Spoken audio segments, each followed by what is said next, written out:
Hello, hello. Greetings. Greetings, Mr. Mike. I just got a little bit of time to touch base. I read your information today, and it looks like one or two are getting out or have gotten out, which is good news. Obviously, I didn't know if one was I can't remember his name, the man that does the paintings. Yeah, well, they believe they're getting out, and there's a lot of people that agree with them, but I'm not counting my eggs before they hatch. You know, I'm so what's the word, disgusted with this criminal justice system. I believe they could come up with something at the last minute. But yes, you're absolutely right, Mike. You're absolutely right. Daniel Riley and Jason Gerhard are expected to be released very soon, and I pray to God that is indeed the case. What is the basis for did they petition the court? Was it like a writ of habeas corpus at 2255, or what's the basis that triggers that? Well, you know that their charges stemmed from supporting Ed and Elaine Brown, and it started off with the DeMaya Supreme Court decision, and then it transferred over to the Davis Supreme Court decision, and I am no legal guy, but their release is somehow tied to the Davis Supreme Court decision. Got it. Yeah. What they claim to be a crime of violence is really not a crime of violence because there's no violence because there's no real victim. Got it. Yeah. Well, I just wanted to touch base with you and let you know that Monday, even though it's a federal holiday, supposedly the Sixth Circuit Court is going to consider my appeal, which I had absolutely nothing to do with. I've had no contact with this court-appointed attorney against my will, forced upon me since the sentencing. The guy would never return the calls, none of my mail, nothing, no correspondence at all. My correspondence to the courts have gone unanswered. I've sent them multiple petitions, citing the issues that I've got have not been addressed. They've not been incorporated into this appeal, and that's effectively denying me access to the court. My voice has not been heard. I've been denied due process. Now, I don't know who these judges were appointed by, but obviously with the anti-constitution deep state operatives that I had before to deal with, Gerard and Swart, who were both appointed by Obama, that was a done deal. That was a rigged game from the very beginning. Just like this guy Robert Stone, who's on trial right now for virtually nothing. He's being railroaded, and I listen to Alex Jones today and the last couple of days. His case, they're doing the exact same thing that they did to me, where they have a kept jury. And if he doesn't have somebody doing background checks on these people, he needs to do a background check on every one of those jurors, and he needs to get some kind of an action going to, basically whatever it is to stop the trial. But listening to one of these conversations Alex Jones had with this Robert Barnes, I believe, or Richard Barnes, with this Free American Law Center out of Tennessee, he said that what they're doing is illegal. However, the Supreme Court has ruled in Weaver versus Massachusetts in 2017 that the jury can be closed and sealed. The jury voir dire, that is, they can make it so that they can, and in that case, they removed the guy's mom and I believe brother, so they could not witness the jury voir dire. They basically excluded any recording or any way of anybody that was interested in the case from seeing how they were going to manipulate. This call is from a federal prison. And that was a United States Supreme Court ruling in 2017. I think it's 137 CT 1899, if anybody listening wants to look the thing up. But it's Weaver, W-E-A-V-E-R versus Massachusetts. And that, if the guys over there at the Free American Law Center are trying to help, here's the thing. Trump is over the Justice Department. He's the executive. He runs the Justice Department. No, he's not over the courts, but the prosecutors. Couldn't he just pull the plug on this at any time? I think he could. Just like in my case and others, I think the executive branch has the ability to not only recognize my status, Pat's status, but also the fact that all these other people in your stable of political prisoners, virtually every one of them has been railroaded in one way, shape, or form, and that needs to be exposed and overturned. Now, I was listening to Alex Jones. He's talking about they've got the statue of Moloch sitting in the Colosseum at the Vatican now. That obviously the Pope is now letting his true colors be shown. He's, allowing a pagan deity to be in there, where they sacrifice children. But in my case, just a different, shift of gears real quick. Raymond Grunder, who's a circuit judge, as well as Jan Kelly.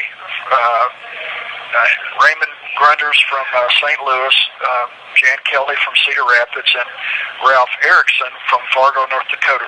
I don't know if they're deep state operatives appointed by Obama or if they're, going to legitimately look at the facts of the case. And once they see the fact that I acknowledged from the very beginning that I'm an ambassador of another country, that there was no hearing on that matter, but yet the judge ignored that matter, and I demanded that the matter be dismissed. I asserted my immunity under 22 United States Code 254D.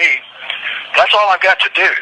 The statute's clear. If they would follow the law and the treaties are already there on the books to protect me and to protect every one of the people in your stable of abused children of God. Every one of them, the laws are on the book to protect us.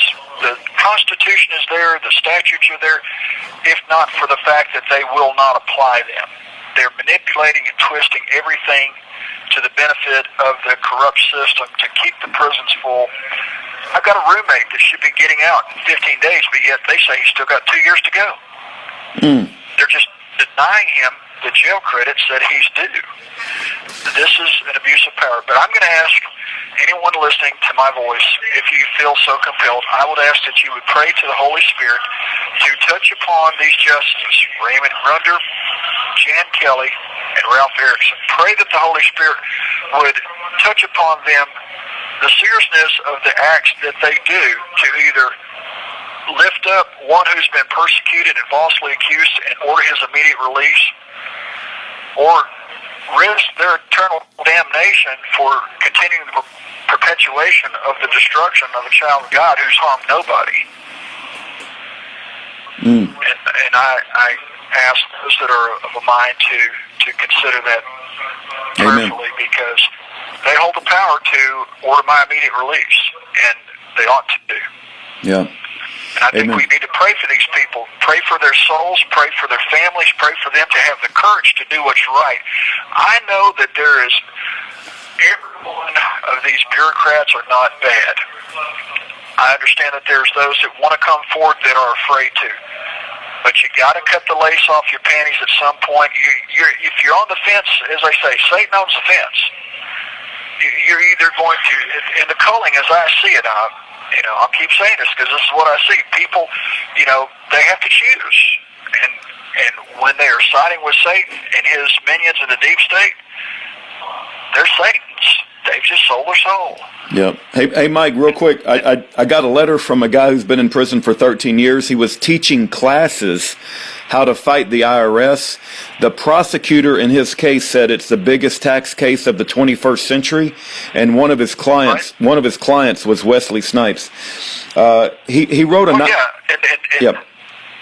I'm sorry. Yeah, this guy Robert Barnes was on Wesley Snipes' legal defense, I believe, as a matter of fact. Okay. Well, Wesley Snipes gets out with 3 years, and my friend goes to prison for 30 years. But anyway, here, I want to read you just some things, and there's a legal document that's a public document that I think you should be aware of. No one had ever seen an affidavit like this.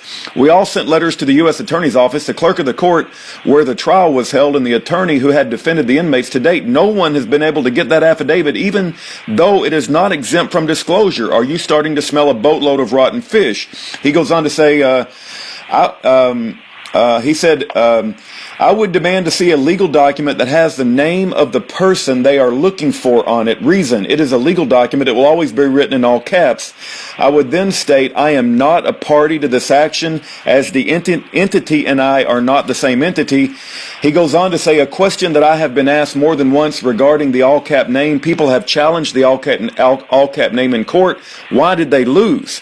In my opinion, they lost because there was the probable cause affidavit in the court record saying that you and the all-cap name are one and the same, and you did not rebut it with a counter affidavit or sworn testimony. Plus, they did not have a copy of Rule 5C3 affidavit to submit evidence of the fraud. And he goes on to say, this is just quickly, 4 things. He says, P.S. I was told a lady who appeared in a Los Angeles Superior Court got her case dismissed when she said the following. Number 1, I am not a party to this action, and the defendant and I are not the same entity. Number 2, I do not consent to being involved in these proceedings. Number 3, I do not consent to being used as surety for this case or this defendant and these proceedings. 4, I demand that the bond be immediately brought forward so I can see who will indemnify me if I am damaged. He goes on to write some very interesting things,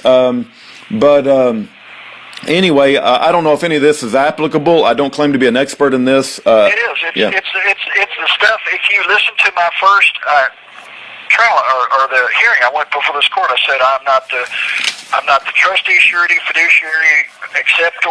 I'm not the representative of the Michael Parsons Trust or Corporation. I'm a live man.